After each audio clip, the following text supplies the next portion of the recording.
Today in Canada. Oh my goodness. I have to take down the cold frames. The koi are really starting to move around. They've been out here all winter.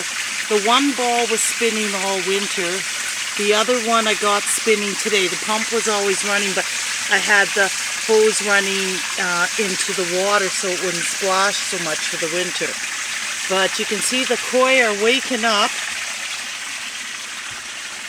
I'm taking the cold frames all down. We'll take a look, but the koi are coming up to the surface now, closer, so they're starting to look big again. And, every year they get bigger in the spring.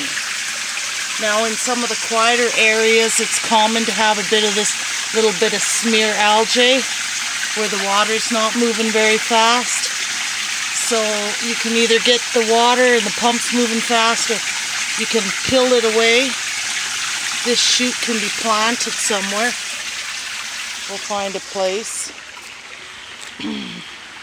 I've been taking all the plastic off so that the sun can shine in. There's some koi down there. The net's still on this one.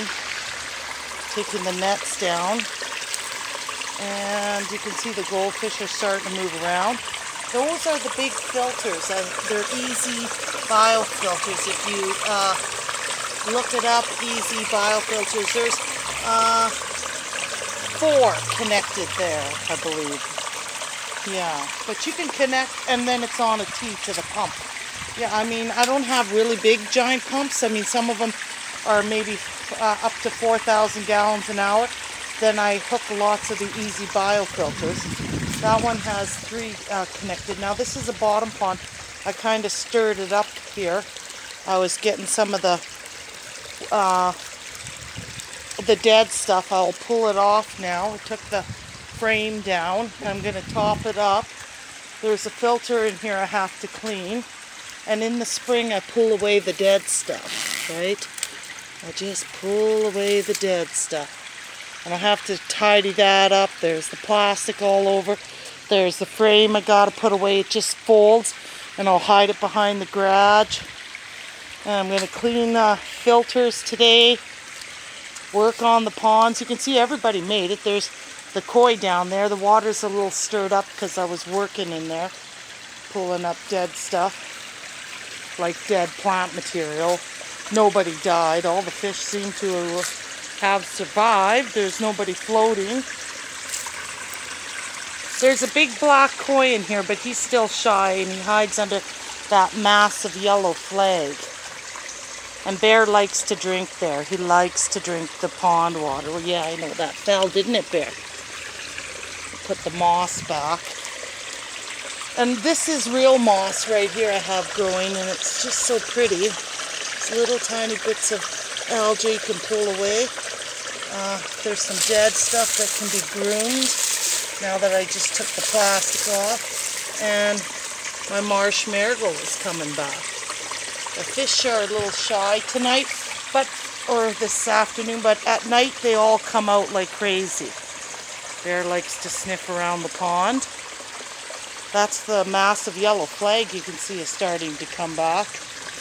And the ball was spinning all winter here. That way I can hear that the pumps are running when it was covered and everything. There's still a net on this one here, but underneath the net, you can see there's some koi down there. They're the smaller size koi. I got the big ball spinning again. The spinning balls disturb the surface of the water and keep that smear algae down, because there was algae growing here when I had this pump down. The hose was in the water, and I just raised the hose so that the balls can spin. And like I said, they disturb the surface of the water and keep the algae from growing, because in the quiet areas the sun will shine and beat, and you'll get a hot pocket of water here, like in the quieter areas, and then the algae will grow. But if you keep the surface of the water moving and disturbed, it actually keeps the pond cleaner and less algae, right? I don't really have a lot of algae.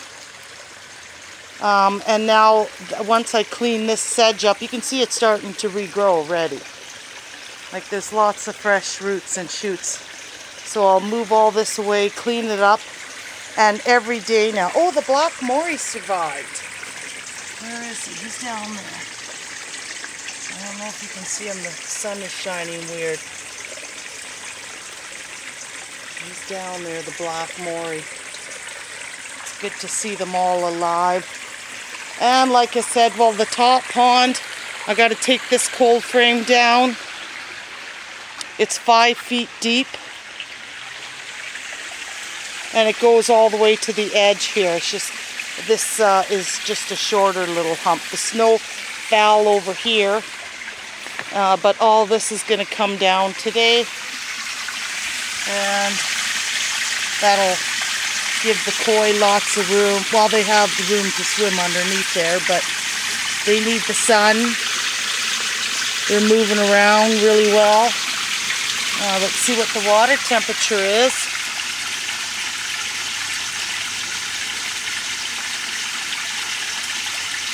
It's probably getting close to 50. It's probably 47 degrees Fahrenheit. It's not as ice cold, it's warming up.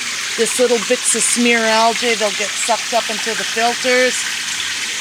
And I always go through that period where I clean the filters a lot in the spring once the algae starts rising. Because the heat, like I said, the daytime heating, and you can get some algae. So, I mean, that's normal for spring because not much else is growing right now.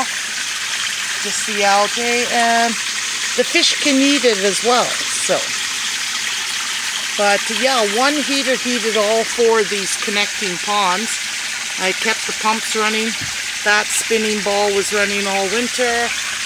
The water got down to 0, close to 0. It was very cold. And you can see it doesn't affect the koi at all. Okay, the koi are all healthy. It's spring. They somehow look larger again. They seem to grow over in the spring somehow. Not sure how, but... And everybody appears to be doing well.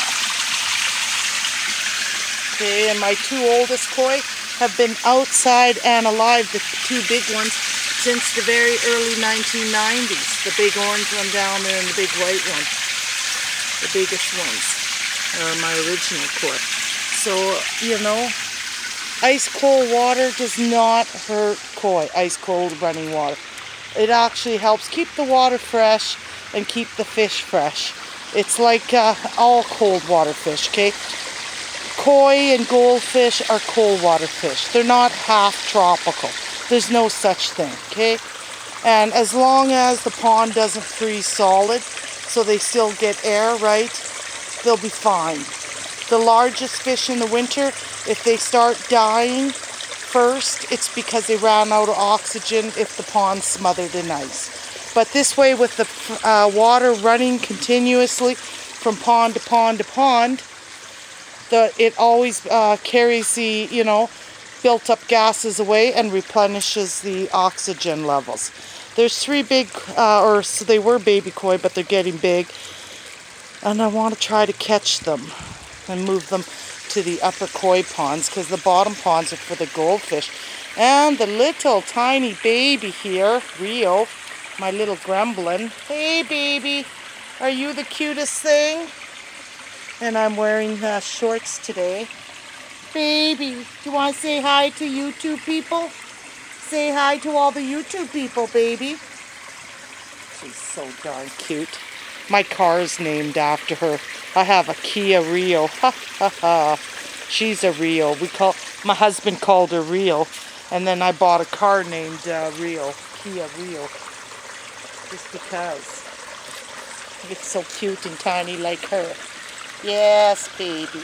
She's looking. This is Bear. He watches over her. So nobody takes the baby. We call her baby too. Because she's forever going to be a baby, that little thing. And then we can take a quick peek. This I left out because it was a big succulent, and I'm going to peel it all away. This succulent was so big it was poking me all the time, and I have other pieces, so I'll replant the whole thing.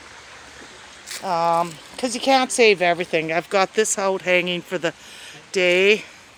And inside the greenhouse, I got to top up that pond, that greenhouse fish tank. My succulents are in here, and there's a bunch of guppies down there swimming around inside the guppy pond.